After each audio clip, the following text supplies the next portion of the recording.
बुलेरी शाहकरी में मुसलसल 18 कलाक वसंदड़ तेज़ बरसात में गरन करण सबब मुतासिरन जो ख़बरूं हलण खां पोइ पीपी सदर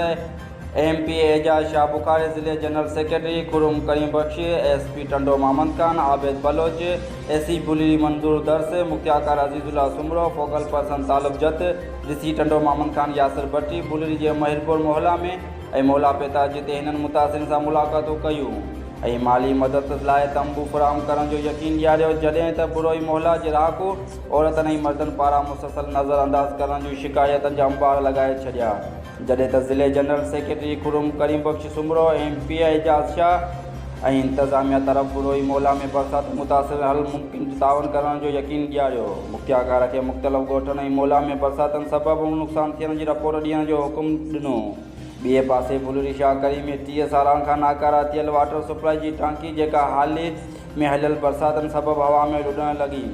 जेकी आवाम लाइ मौतल जो राकास बणियल आहे, तंहिंजो पुर जाइज़ो कयो वियो। रिपोर्ट दिलनवाज़, बुलेरी शाहकरी, शाहीन न्यूज़।